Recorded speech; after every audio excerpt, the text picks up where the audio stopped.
Pro. I'm with Reliable 420 Media Group also. We are brought to you here in partnership with HempCON to have a Prop 19 debate. Whether you're for or against, this is for you. All right? Now, I want to introduce to you a man who's actually a revolutionary in the medical marijuana movement right now. He works with Amsterdam. He also is the founder of Cannabis Career Institute and Cannabis State University. He's a very wise man in this matter. His name is Robert Calkin. Ladies and gentlemen, Mr. Robert Calkin. Thanks, Jess. You guys might have recognized Jess from the Smoking to Live public service announcement we got running over there. So I'm very excited to be here. We've got some very important people that are going to discuss this very important issue, and we want everybody to be informed on it. We want everybody to be civil and have respect for each other's opinions and have fun finding out about this very important issue. So hopefully you're going to leave here with a little bit more clarity on how you're going to vote for this. So how we're going to do this is first we're going to have an opening statement from the yes on Proposition 19, and then we're going to have a response from the no on 19, and then we're going to have a rebuttal to the response, and then another rebuttal to the response. So we're going to start out by introducing the yes on Proposition 19 folks, who are from, have a very extensive background in this industry. The first is Jeff Jones, he's the proponent, and also from the Patient ID Center. Please give him a round of applause, thank you. And his very lovely wife, Gail, and she is from Amsterdam also, and is the spokesperson for Yes on 19. So thank you very much for being here. We really appreciate it. So, we also have Mike Gray. And would you like to say anything about what you... I am chairman of Common Sense for Drug Policy. I wrote the book Drug Crazy, and I'm an avid supporter of Proposition 19 because I believe it will lead directly to the end of the drug war. Well, we really appreciate you guys being here.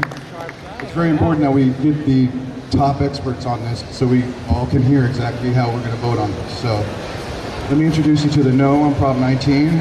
We have Lynette Davies from the Crusaders for Patient Rights. Let's hear it for her.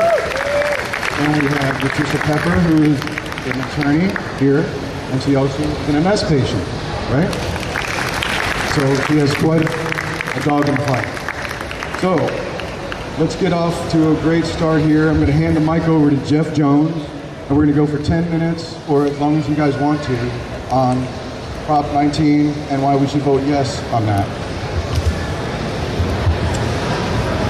Well, hello, HempCON. I'm glad everybody showed up today.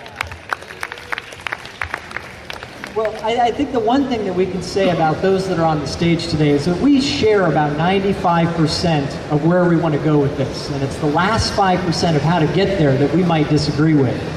Having a background in medical cannabis, I got involved in the mid-90s, right before Prop 215 was on the ballot. I got caught up in federal litigation that lasted 10 years. And I think the important thing that I'm trying to say about Prop 19 is that it's going to change the way that Californians look at cannabis in general.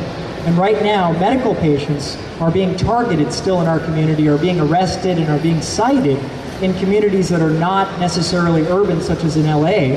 And we want to change that across the board. And I think that having everybody in this room that's over the age of 21 being able to legally possess cannabis would change that for medical patients.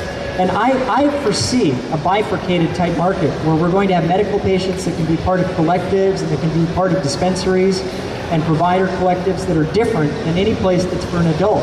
In Oakland, for instance, since Prop 19 has been debated, they put a ballot measure on the ballot this November separate of Prop 19 to collect separate taxes for medical cannabis transactions versus adult, separating it by almost 5%. Right now, medical patients are the only ones in the room that are going to be taxed if Prop 19 doesn't pass. And currently, in this economic climate, you're going to be taxed more and more unless everybody in this room can be taxed correctly. And I think Prop 19's message is that everybody should be able to legally possess a small amount of cannabis on them if they're over the age of 21. And that they should legally be able to grow it in their own home. So there's a lot of messaging that you might be seeing from the No campaign that says this is about big tobacco takeover. Well, I don't know if that's completely true. this is about you having the rights retained under Prop 215 and under SB 420 and expanding those to adults that are over the age of 21.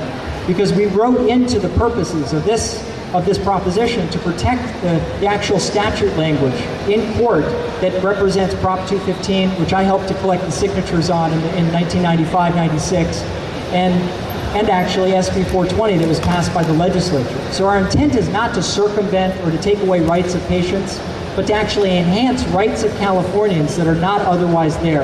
And I think everybody in this room can share that we don't see a jail cell as the solution to cannabis use, do we? I don't think anybody here believes that, and that's really what we're trying to send. And I guess the concern that we have is that if Prop 19 doesn't win in California, it's not what Californians are going to think about it losing, it's what the rest of America is going to think. It's what the rest of the world might think. We have the President of Mexico, the President of Colombia saying that if Prop 19 wins, that they're going to open up a dialogue with this country, with America, about the way to deal with marijuana because they believe it's not currently being dealt with correctly. So again, we share 95% of what's wrong, which is that we have a failed policy, that we believe controlling and regulating cannabis correctly could end that policy, and that we believe taxing it is going to help to make California a better state to live in, and that maybe we can put school books on the desks of kids, for 2016. The current budget right now is to leave that out until at least that year, and I just don't believe that's right. And I believe that our economy needs to be regulated just like any other regulated industry. And I believe that we should be just as fairly treated. We shouldn't be discriminated against because of the choices that we make or the choices that we've made already. And that's part of what our proposition, I think, entails. And I think that we would encourage everybody in this room that hasn't read it. It's 2.5 pages. It's not a lot of details because as you write a people's initiative that goes on the ballot, so do you limit the legislature and the local governments from being able to implement it safely. And as we've seen in cities that are supportive, like in Oakland, Berkeley, West Hollywood, implementation of Prop 215 has been fairly good. In LA, we've kind of missed it a little bit. I think that they were wanting to implement a policy that was failed here just so that they could point to it because we have a district attorney here in Los Angeles that's running for attorney general saying that everybody involved in the marijuana industry is a criminal. So I believe that we have to pass Prop 19. That's why I'm really a diehard supporter with it, because it sends a message to who probably is going to be our Attorney General, the District Attorney here in LA, Cooley, that he can't touch this, that this issue is beyond reproach in the sense that Californians are resonating, that cannabis is an adult issue now, that it doesn't have to have a jail cell to deal with how you're going to control it. Right now, we've lowered tobacco abuse in California and the nation, not through jails and not through crack and skulls, but through education campaign. And that's what we're trying to do with changing the way that we prioritize law enforcement right now with cannabis. Through passing Prop 19, we see $300 million worth of savings in law enforcement, criminal code, probation. That's not by our figures. That's by the RAND report, which is a non-biased government agency type group that is a think tank. So we're not trying to throw out figures that are bloated or that don't have any background or basis. But what we are saying is that a post-Prop 19 world is going to be better for patients. It's going to be better for adults. And let's bring the price of cannabis down slightly for those that are consuming it. Because the price of cannabis right now is worth the price of gold. But there's one problem. You burn it all. It's all consumed, and that's not fair for patients that don't have a budget for this. And the reason why patients are paying more right now in the open market is why? It's because of prohibition. And if we don't end prohibition in California, it's going to be that way continuing on. Okay? And that's something that we have a hand in, because November 3rd, after we wake up from November 2nd, if we all take a hand and vote this in, it's active the next morning, and we're all legal. So at this point, I'd like to take a moment and let my comments be rebutted. Thank you very much, Jeff. Let's have the rebuttal here.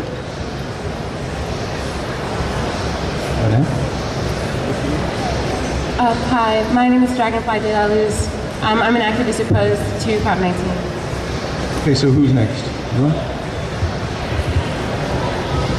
Hello, I'm Lynette Davies, and I am from Crusaders for Patients' Rights, and I also own a collective in the city of Sacramento. And we've been dealing with patients for about 5 years.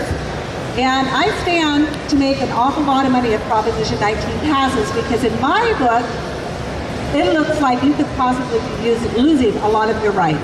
And this is being used as a tool that is going to eventually hurt patients, even though it's not intended to be. It's intended to be something good. It's intended to go ahead and just have a legalization across.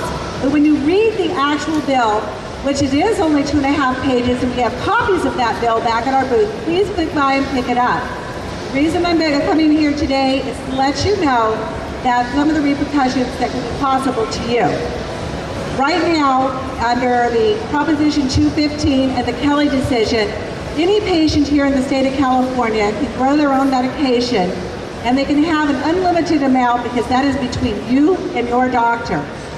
However, in Proposition 215, nowhere does it give a land use issue, how much land and whether you own the land.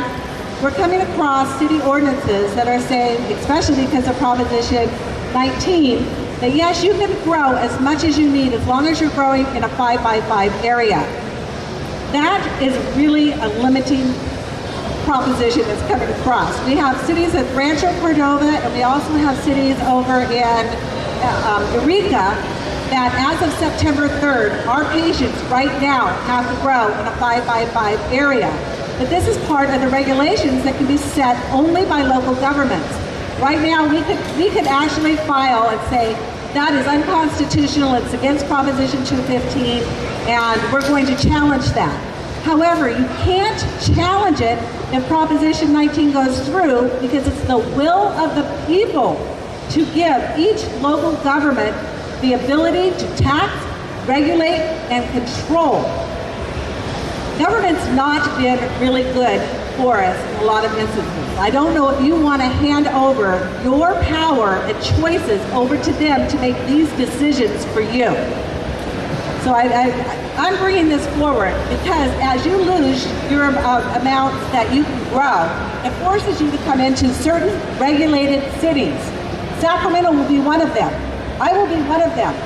I will make money off of you losing your rights to grow your own. Because of supply and demand, I no longer have to just provide for patients. If Prop 19 passes, I could provide for anybody that's over 21. So my supply and demand, my supply just went down, my demand just went up, which means your cost is going to go up. Because any of you that know anything about business know that supply and demand are tied together. So as you lose your abilities to grow, that cost of that medication is going to be higher. Right now, cities and counties across the state of California are asking for taxes besides the sales tax that you pay. We pay 8.75% right now in the city of Sacramento. They're asking for an additional 2% for medical patients, 5% for non-medical patients if Prop 19 passes in the city of Sacramento. What's different is they have to ask you for that tax. So if the people say, no, we don't want to have the tax, they can't tax. If Proposition 19 passes, they do not have to ask. We gave them the right to tax whatever figure they feel they want to, any amount at any time. And since there is no limit, there is no minimum, and there is no maximum, we're leaving it to their discretion. Rancho Cordova, a small city next to Sacramento, has okayed their patients to have to grow in a 5x5 area. They also are proposing on the vote, because they have to ask the people's permission, a $600 per square foot for you growing your own medicine in your own backyard.